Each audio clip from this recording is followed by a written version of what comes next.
welcome to the Crimson Stitchery, a video channel about making all things that are beautiful and useful.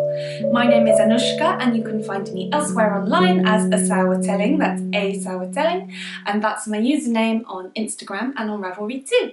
And on Ravelry we also have a Ravelry group which is full of some lovely people, so do come along and join if that's your thing. In the Ravelry group we're also doing the Vintage Shetland Spring Knitalong, and I'll be chatting about that a little bit more in the episode.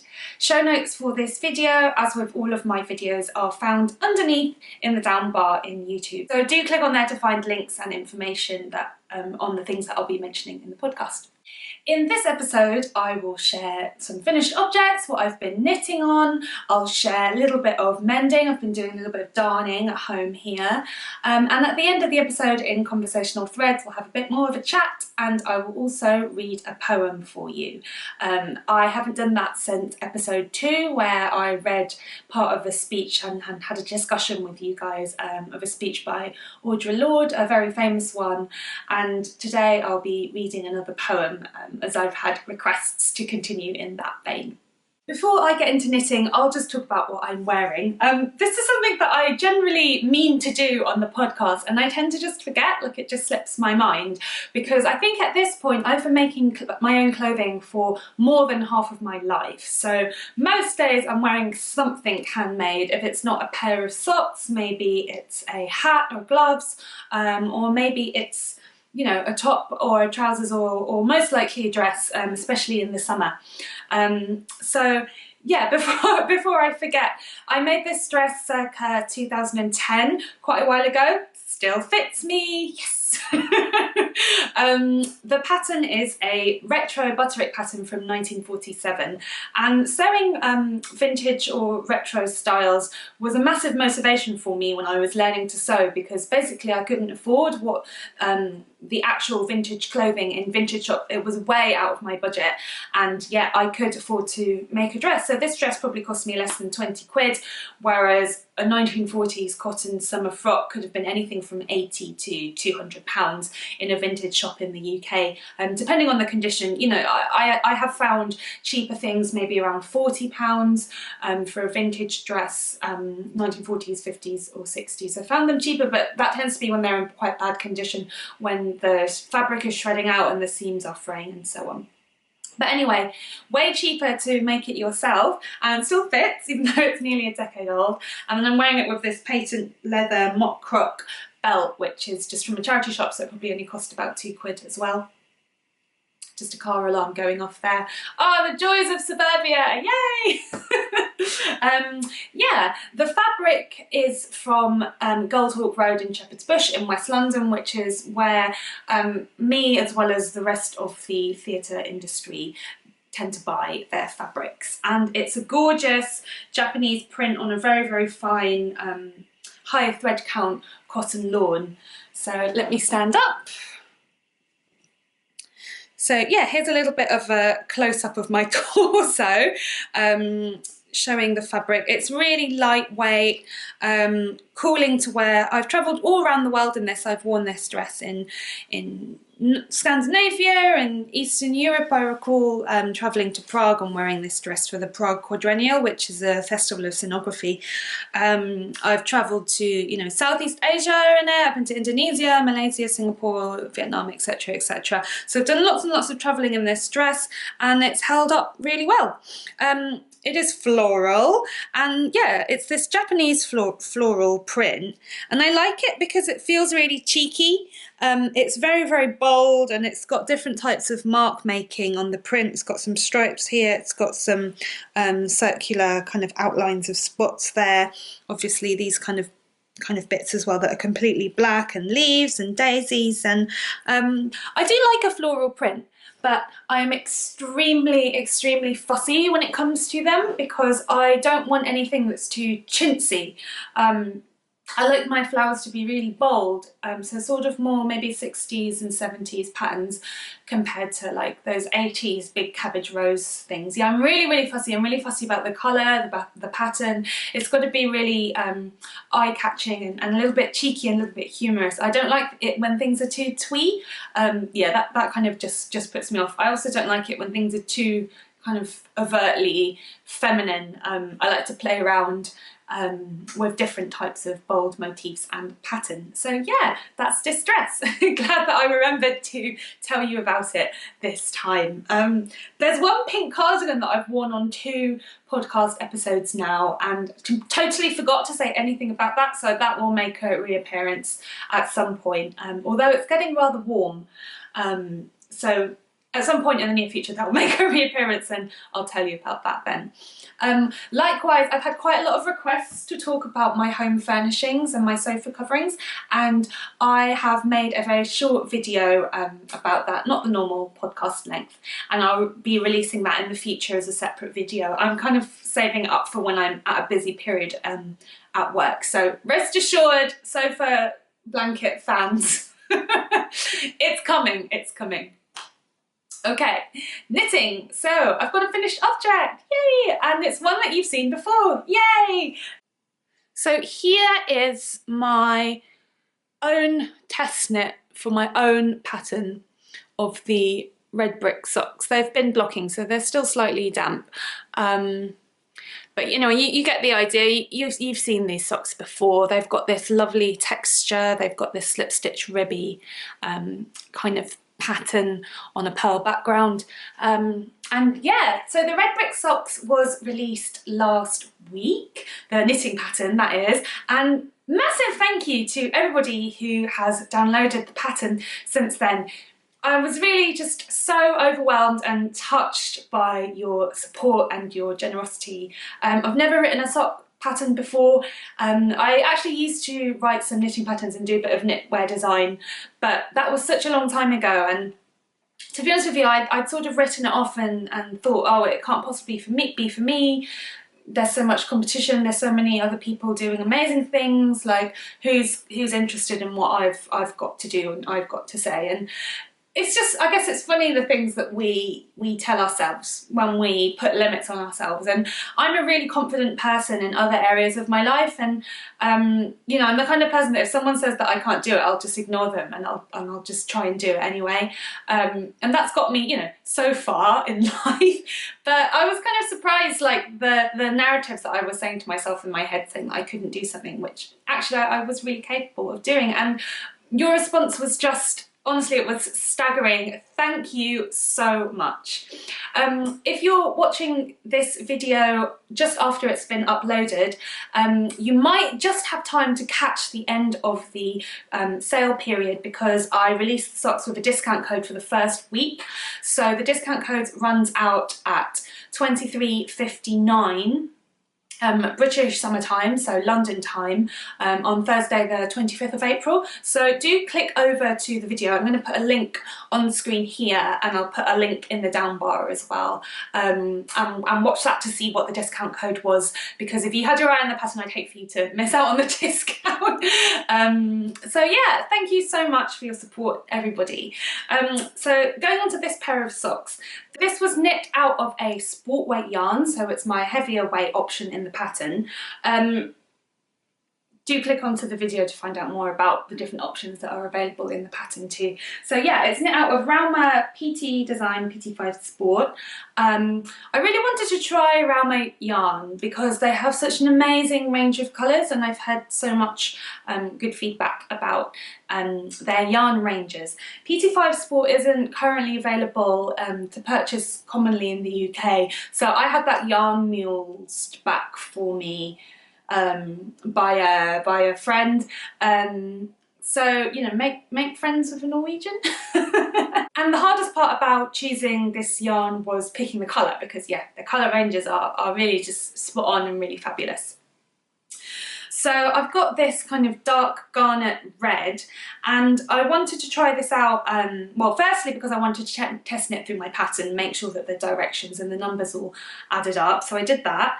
I did one cuff down and one toe up, and that went quite well, although I've definitely confirmed that I prefer cuff down socks to toe up. I just find toe up really fiddly. Yeah. Not my jam, but I do know that there's lots of people that love it, and also it's really just good to have a go at different things and expand your skill arsenal, which is why I wrote different versions of sock knitting in the pattern too. So these are knit at quite what feels like a little bit of a dense gauge. I think that this sport yarn is actually a little bit closer to DK, so it's more of like a heavy sport, whereas I knit the original pattern sample in Novita Nala finished yarn, which I think was like quite a light sport and very, very bouncy and elastic. So actually these socks have come out quite different from the Nala, which, you know, is to be expected because it's a different yarn from a different country, from a different company. But I guess it's easy to expect those kind of yarn categories to be completely standardized, but actually they're more of a guideline, and I think we have to keep remembering that. But anyway, so they still came out really nice, and to be honest with you, they feel really dense, but actually the measurement was the same as the Novita Nala, but yeah, they just feel a lot thicker, and as a result of that, I'm going to give them to my partner because sometimes he has to wear steel toe cap boots for work, and I think they're going to be a really good option for him. So yeah, my third and final for now pair of red brick socks are done. I must say that I really enjoyed working on this pattern. It was a lot of hard work. You know, let's be honest, it wasn't just a walk in the park, you know, just typing up some notes and sending off and publishing the pattern on Ravelry. Like, there was a lot of work that went into it. There was constant checking and double checking. My friend Nomi also test knit the pattern for me really kindly, thinking about how to communicate things, thinking about layout. I had to learn a whole nother software to edit the pattern. Yeah. So it was a lot of work, but at the same time I think it was worth it, and also your response just made it so worth it too. What's been really interesting about this whole Crimson Stitchery YouTube journey is just how many skills it demands, you know, making a podcast, releasing a podcast. There's so many different things that you have to learn and you have to do, ways of communicating that I've developed, like software and computer programs and computer programming that I've had to learn, and I'm doing things on quite a basic level. Like, most things are just set up to auto, to be honest with you, because you know, I've got a limited amount of time, and in some ways I kind of just felt like I needed to get started and just do it, and then I would refine my skills over time. Otherwise, if I waited for me to be perfect and for me to know everything, I just wouldn't have got around to doing it at all. Case in point, we're mostly lit by natural light coming out of my patio doors, but there's a big storm cloud out there, big dark grey cloud, which is casting this shadow over here. I don't have any studio lights, I've just turned on as many lamps as possible. I'd love to have studio lights, but yeah, we're not there yet. So red brick socks, those are done. They can go into his sock drawer. Woo! Next up on knitting, to be honest with you, knitting, there's not been tons of knitting, or rather there's not been tons of successful and productive knitting in the last 2 weeks. I did spend quite a lot of time, as I've mentioned, working on the pattern releasing, getting that out there, so that ate up my free time instead of knitting. And then I started working on the next sock in my building blocks sock collection, which I mentioned last video, is something that I'm planning. The red brick socks is stage 1. Then I planned one called Mosaic Tile, which I talked about last episode, but Mosaic Tile was just a disaster. Like, I knit some of the sock, the stitch pattern just didn't work. I altered the stitch pattern, you know, did loads of maths and reconfigured that, re-knit it, and then suddenly the gauge didn't work for the numbers, and I was like, oh, I could redo the stitch pattern again, but it still might not look good. And I think that's the thing, when you're following a pattern, you need to swatch, you need to knit a swatch and figure out what your gauge is for the yarn, needles and stitch pattern. So if you want your finished object to end up at the same size as the pattern sample, obviously you've got to make sure that you're knitting at the same tension or gauge as the pattern writer. Whereas when you're doing stuff for yourself, yeah, you're finding out what your tension is, you're seeing what the texture of the fabric's going to be like, the size and scale of the stitch pattern, and it's just like constant decision making, which can be quite tiring. Just, you know, deciding, sometimes the decisions are not a big deal, but they're just a decision that needs to be made. And to be honest with you, sometimes my decision making is like, oh, what do I know that works? You know, what do I normally do? Like, what's the standard response? But other times you've got to like kind of question what you're doing a little bit more in order to get results that you've got in your head. And yeah, mosaic tile wasn't working, so rather than swatch and work on them yet again, I just decided to work on something else with the same yarn, and I chose actually a really lovely stitch pattern, and I think they're going to work out really nicely for what I had intended to be the third instalment of the Building Blocks sock collection. So yeah, you can kind of see it here, but it's not that clear at this stage. But it's this lovely slip stitch alternate rib. So yeah, this birch ply sock might be coming out sooner, and then maybe we'll have to scrap mosaic tile and go back to the drawing board on that, no pun intended. So yeah, that's been a lot of unravelling, you know, knitting, unravelling, knitting, unravelling, and then knitting once more. I need to, yeah, sometimes I just, sometimes it's really demotivating having to just keep rip and unravel and rip and unravel, and then I guess at the end, when you have the finished item, when it's finally functioning, it is quite motivating, but it does sometimes feel like you're just knitting into nothing, and then you look back and you're like, oh, all of that time spent, like there's literally nothing to show for it. Although, you know, if I'm a bit nicer to myself, I should admit that actually it's not really true, because you've spent time trying something out and learning. And I could have kept the other swatches and added them to some kind of swatch bank or swatch library, but I just, I don't want to, but I wanted the yarn, so I often unravel quite a lot of swatches. On that note, another swatch.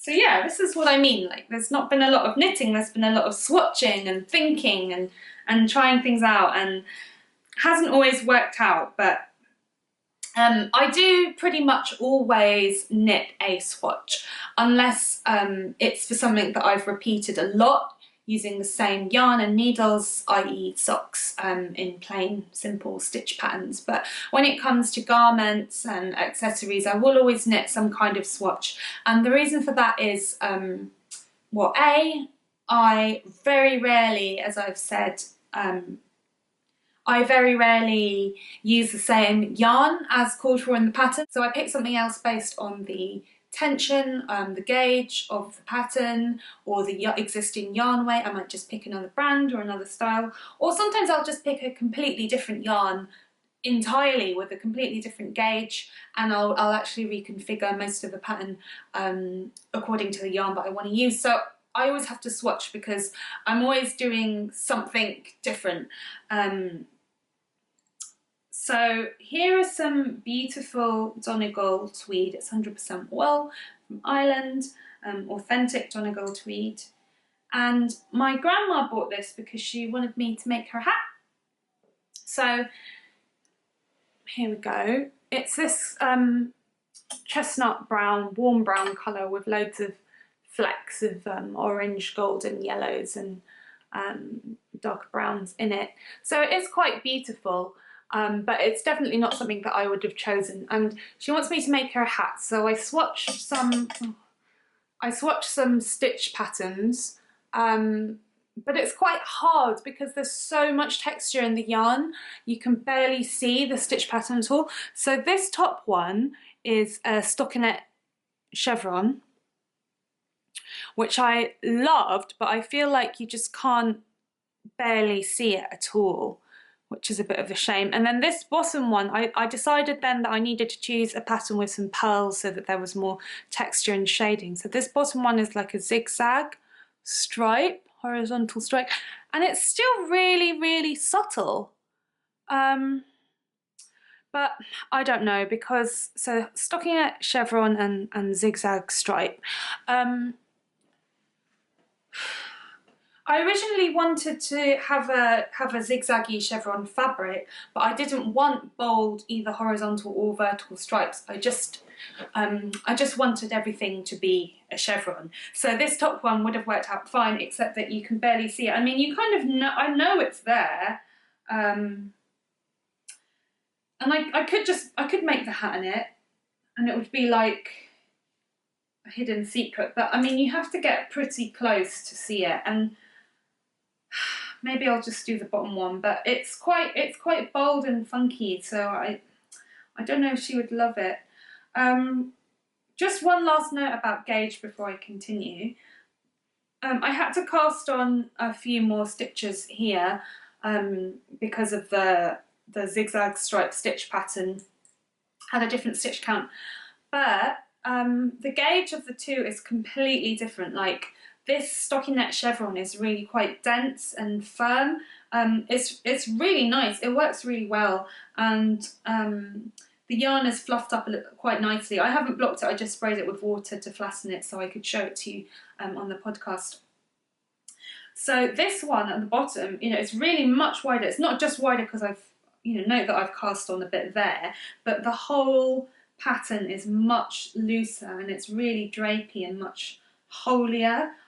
So I could go down half a needle size. These are 5mm needles, so I could go down to 4.5, or I could just leave it. I'm not entirely sure. Like, it's quite nice that it's got a bit of drape and floppiness, and she already asked for a ribbed brim of the hat that was double and folded over, so I feel like that would be really warm here by your forehead, so it's probably not the end of the world if it's a little bit looser on the crown.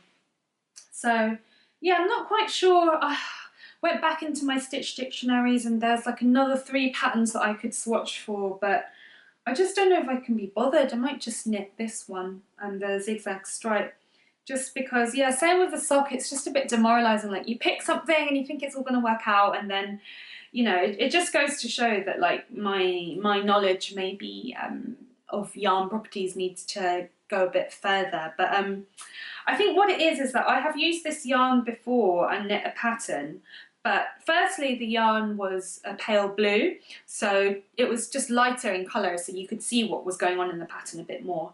And also the pattern used cables, and I think again that act of crossing over the knitting adds more texture to the surface, so there's a bit more shadows that get cast, so it just becomes more obvious, whereas these are knit and purl patterns, so they're completely flat and they don't stand out. But I don't want to make a cabled hat because I think it's just going to be too thick and heavy, and also I'm not going to have enough yarn for it, and I don't want to buy another one.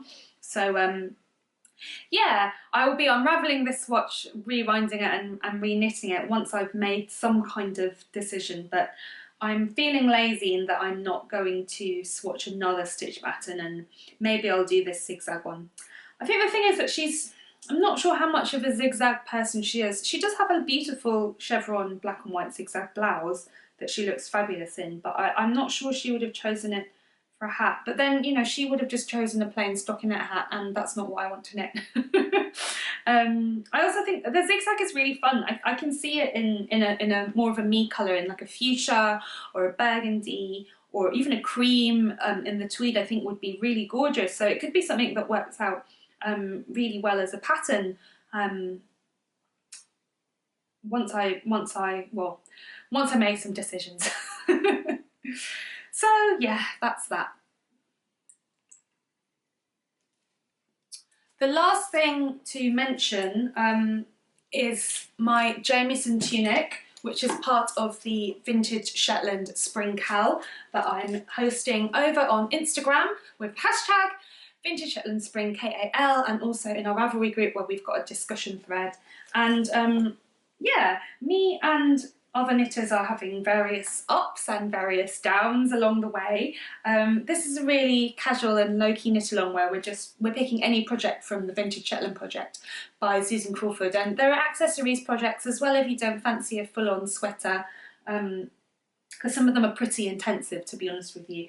But yeah, you're welcome to knit an accessory, a pair of gloves or a hat. I'm knitting the Jamieson Tunic, and just like last time, it's still full of a million needles. Did the back, and I'm still working on the same part of the front. I think I've done another 2 repeats of the pattern, so it's almost there. Yeah, let's see. If this is the armhole. If this is the armhole. Oh, it's pretty much there actually. Alright, maybe I need to go into the pattern and take another look at it. But it is a tunic, so it's quite loose, a little bit oversized, and it's going to be lovely, really nice in the autumn. But yeah, I think just it's getting to that point where it's an octopus, there's loads of needles, it's quite big. Also, it's been really hot, so it's not the most fun thing to work on right now, but I just need to plough through this stage so that I can get onto the sleeves, because then I think it's going to go back to being a little bit more portable, just by merit of not having a million knitting needles and stitch holders in it. And yeah, also then I think I'll feel like I'm on the homeward stretch, and it will just be a lot more motivational to get it done. Hello again. There's just been an unexpected break. I record this podcast on a borrowed camera, and it is it's meant to be a still camera, although it does record some video, but it's obviously not been designed for recording video, and the camera just keeps overheating and switching off, which is quite frustrating because I have to then turn the camera off, take everything out, let it cool down. So I took the opportunity to make a cup of tea, but I can't for the life of me remember what I was just chatting about. Something to do with all of this. Yeah, that's a shame, but there's nothing we can do. I love making videos, it's something that I'm really enjoying, and you know, fingers crossed in the future maybe the podcast will continue growing, and there might be an opportunity to invest in some specific equipment for continuing to make videos. But for now, let's just muddle along and see how we go. Let's continue to mending. So I've got quite a bit of darning for you this week. Oh, it's all getting attached. Oh, here we go. Right, this is what I was looking for. You know, when black socks are dreadful. They're really full on to make. They're really full on experience, because you have to do it in really, really good light, and otherwise you physically like can't see what you're doing. But so easy to wear and so easy to lose. But anyway, this is an old pair of black socks that I made for my partner. I'm not even going to try and zoom in because I just think it's no point. And basically there was a hole in the toe. I find that socks get holes in 3 main positions. One is by the big toe, or really anywhere near any kind of toenail. 2 is underneath on the ball of the foot, so just flip it over there. And then the 3rd place is on the heel, not because of the heel of the foot, but because of where the sock rubs against the shoe. That always gets a hole, and often it doesn't quite line up with the knitted heel flap, which is a shame because the heel flap is obviously reinforced. But yeah, so it got holes in the toes. So one of them I did a darned patch, and on the other one I did some Swiss darning, which is basically when you do duplicate stitch over the top to reinforce the threads. So it's that classic adage, just stitch in time saves 9. If you can catch the fabric when it's just starting to wear away and getting a bit thin, you can just go in with a bit of duplicate stitch before it actually becomes a hole when you actually need to do some darning or knit a patch on it. So yeah, that's those. More darning for my partner. This is a vintage, I would say it's late 1970s cardigan, and it just had a few holes. I'm not quite sure if they're from a moth or if they are from a past moth, or if they just got caught on something, if you see what I mean. Just looking for the darning. Just looking for the darning. Obviously I've darned it really well, so you can't see it. Oh well, there's one here. I didn't have any oatmeal yarn. It's not really my favourite colour. Very neutral. I'm not really about neutrals, as you'll know, or at least only in a very limited way. So it's this light grey that I just darned in and just caught the threads. So that's not a big deal at all. You can I don't think you're ever going to notice that grey in the oatmeal. The fabric's lovely. It's a lovely cardigan, so it's great that he'll get some aware of it. Oh, here it is. It's on the cuff. Here you go. So that's the darned patch, and you can also see the texture of the knitting, which is really nice and potentially something I'd like to recreate. I think I know how to do this pattern. There's a 1x1 ribbon kind of slip stitch pattern. Yeah, I think I could recreate this really nicely. So that's that. Darned socks, darned cardi for Mr. B, as I fondly refer to him. Mr. B was the awesome foot model in the red brick socks pattern. A skill that he never thought he would have to exercise or even discover, to be honest with you. So the third one is another oatmeal jumper. This is a store-bought one. It's a lovely cotton and cashmere blend. And it had a bit of a catch here in the bottom ribbing, and I decided to go for some visible mending, which I've not done. I've not really done. I generally try and do invisible mending, and I'll tell you why in a moment. So this has got a knitted hem in 1x1 rib that's folded over, and then it's stitched down because it's a machine knit. It's lovely and soft. It's the kind of thing that I really like to wear around the house on days off, some weekend. And I chose to do some darning with a bit of steel grey darning repair thread that I actually got for free when you purchase Lang Yarn's Yarvol sock yarn. It comes with a matching coloured darning thread in the middle, which is fabulous. I always intend to use it to hold along while knitting the heel and the toe in order to reinforce them, but I actually always forget, so I've got quite a bit left over. And I thought I'd try some visible mending. And the act of visible mending came round and bit me on the bum, quite literally, because I was wearing this jumper and my partner, Mr. B, was at home as well, and he was going to me, "Oh, you've just got some fluff on you." And I said, "Oh, okay, thanks." You know, presumably I'd been out in the garden and I'd done this and that. I thought maybe it was like a bit of leaf, you know, dried leaf or something that was on my person. And he said, "Oh yeah, you've got a bit of fluff on you. Let's just get that off." And then he just kept batting me, and obviously it's on the hem, so it was like, you know, by my bum. He was like, "Oh no, it won't come off. It won't come off. There's just something on you. It won't come off." And then suddenly I was like, "Oh no, that's not a bit of fluff. That's a bit of darning." He was like, "What?" He said, "What?" I said, "Yeah, that's it's called visible mending." He was like, "Why did you want that?" And yeah, that didn't work out very well at all, because he thought it was some kind of shadow or fluff or debris and was trying to wipe it off me, and basically ended up chasing me around the flat, hitting me on the bum. Less said about that the better, I think. Let's continue. So mending. Still haven't got out my sewing machine. I mentioned last episode that I'm getting to the end of my knitted mends, or my mends that I need to do by hand, and I'm getting to the point where I need to crack out the sewing machine and just go through and stitch down some, you know, broken seams or loose cuffs or whatever. And I just feel really reluctant to do that. Just can't really be bothered. So we'll see. Yeah, maybe in the next bank holiday. We're in this amazing period now where there's just loads of bank holidays, and it's brilliant, to be honest with you, because I could do with de-stressing and unwinding a little bit.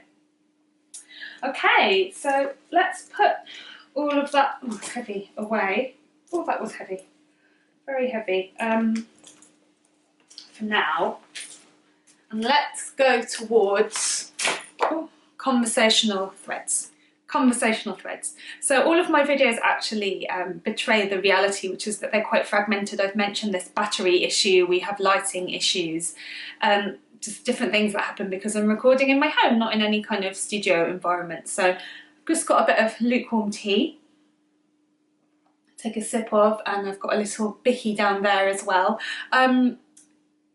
Just before we start Conversational Threads, can I draw your attention to this fabulous amaryllis? It's having a second lease of life. So amaryllis normally flower in January or into February, so in the winter months, and we've just given this one up, you know, for the year, and then it just had a second leaf of life. And lease of life, not leaf of life, but also leaf of life. And it's this fabulous coral striped bulb that's actually having more than one flower. So it's there for us to enjoy in the episode. I like to try and have some kind of flora in every episode. It's not always possible. There've certainly been episodes where there's been no flora, but if possible I like to try and include some flora for our mutual enjoyment. So yeah, that's the amaryllis. In this week's Conversational Threads, I am going to read a poem. So I haven't done that in a while. Last time I actually didn't read a poem, I read part of a speech, but today I'm going to be reading a poem. So I'll just read that aloud and then I will discuss it with you a little bit more. If you use Instagram, you're welcome to follow me over there, and then I update that a little bit more. I'm kind of experimenting with Instagram at the moment, and I'm trying out sort of that micro-blogging thing where you write like a small, almost like a blog post, diary entry, journal kind of update underneath posts and in stories too. And it's something that I'm enjoying doing. I wrote a blog for many years. It was deeply unpopular. Probably had 5 readers, one of which was my boyfriend. So it's been nice to experiment with different types of formats of writing and just different styles of writing as well, because I am a PhD student and I feel, to be honest with you, I feel really stifled by the tone that is required by academic writing. Yeah, less said about that the better. All right, poetry. So I've chosen a poem by Carol Ann Duffy, who is a British poet, and it's from her collection The Bees, which says winner of the Costa Prize for Poetry 2011, so it's 8 years old now. But it's a lovely volume. It's very rich. She's a very rich writer. Her language is, her poems, I think she's really written them to be read aloud, to be declared and sung, because she does so much with the language. It's really in depth. It's full of unexpected and joyful metaphor and imagery. So, The Woman in the Moon. Darlings, I write to you from the moon, where I hide behind famous light. How could you think it ever a man up here? A cow jumped over. The dish ran away with. The spoon, what reached me were your joys, griefs. Here's the crack, losses, longings, your lives brief, mine long, a talented loneliness. I must have 1,000 names for the earth, my blue vocation. Round I go, the moon a diet of light, sliver of pear, wedge of lemon, slice of melon, half an orange, silver onion, your human sound falling through space, childbirth song, the lover's song, the song of death. Devoted as words to things, I gaze, gawp, glare, deserts where forests were, 6 seas. When night comes, I see you gaping back as though you hear, my darlings, what have you done? What have you done to the world? The Woman in the Moon by Carol Ann Duffy from her volume The Bees. I loved reading this poem. I've really enjoyed it. I've mentioned the imagery, the rhythm. There's different tones of speech and writing in here because it opens, you know, out of the first person. Darlings, I write to you from the moon. It's a woman in the moon talking about herself, and then it kind of, it changes and addresses the reader, the humans, right at the end when she repeats, darlings, what have you done? What have you done to the world? So it ends up with, you know, the idea of her looking down at us, seeing everything that we do. We we project back up at the moon, how we talk to the moon, the images that we talk about, a wedge of lemon, silver onion, half an orange, that crescent shape. Then the third verse it's the food verse, where a diet of light, sliver of pear, wedge of lemon, melon, orange, onion, and then it turns into a song, childbirth, the lover, the song of death. So all of the reasons why we've looked up to the moon, or I should say over here, we've looked up to the moon and we've raged, or we've howled in pain or in joy or in torture, and the comparisons that we've made to bring the moon into our home, and the orbs and the spheres of different types of fruit and vegetables and things from the earth. It's absolutely gorgeous. And I think also the idea of the moon being a very barren place, and the comparison that she's making, the simile of all of the different types of fruit which come from underground, and especially, you know, the oranges and the lemons and the melons, and then they reach up towards the sky and see the light and the sunshine, or the moonshine and the moonlight.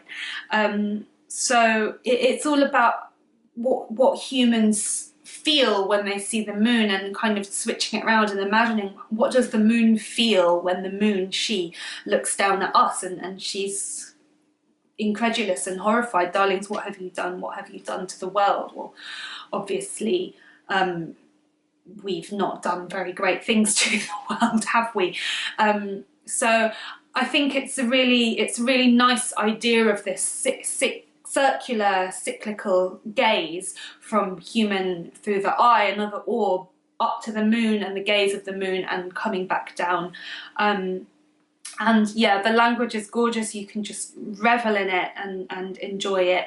And it's a lovely way to help us think about the environment, you know, think about what we take, what we need, and what we use every day, every night, and kind of what we want. Yeah, kind of projecting forward through space and through time, and thinking about beauty as well. I think that's something with all of the environmental crises, there's a lot of destruction that happens, either directly man-made or accidentally man-made, or as a consequence of human action, and the things that we've done, you know, the technological progress that we've made in order to put people on the moon, and yet, you know, the world is in the state that it's in. So The Bees by Carol Ann Duffy. Do check out this volume if you enjoy poetry, if you enjoy Carol Ann Duffy. I will put a link to this volume below so that you can have a browse if it's something that piques your fancy, because honestly her poems, like, none of them are too long. I think the longest one is 2 pages in this volume, as far as I can tell. Most of them are only a page long, but there's a lot in them. She's very generous with her language, and it's the kind of poetry that you can enjoy, and it will touch you, like it will give something to you. Because I think that some poetry and certainly some writing, it doesn't necessarily do that. But I do find, I always think, and her poetry wants to make me engage with the world and think through nature and objects slightly differently, which is why I keep coming back to Carol Ann Duffy again and again. I don't love everything that she's written, but I do think most of her stuff is really thought-provoking and gorgeous, and yeah, you kind of feel like you're being bathed in words, even though sometimes it's got a twist, as this poem certainly does as well. So The Bees by Carol Ann Duffy. That takes us to the end of this episode 7. Honestly, how did we get here? How did we get to episode 7 already? Kind of amazing. It's now just started to rain outside, so I think it's a good time to be wrapping up this episode of the Crimson Stitchery. I do hope that you've enjoyed watching my video. As I said, I'm having a lot of fun recording and chatting back to you as well. The next video will be up in 2 weeks' time, so the week after next, because I release podcast episodes every fortnight, which allows me a little bit of time for some knitting, or as the case was this week, just unknitting, reknitting and unknitting and unknitting some more, unfortunately. So fingers crossed some of these projects will take off by the next time that I see you. If you've enjoyed this video, please do give it a thumbs up and subscribe down below in YouTube. That really helps me out. And don't forget that if you had your eye on the red brick sock pattern, the discount code is available for a really short time only, so do click over onto that video and check it out in order to find out what the discount code is. Thank you so much for joining me again here at the Crimson Stitchery. Thank you for watching, happy knitting, and see you soon. Bye bye.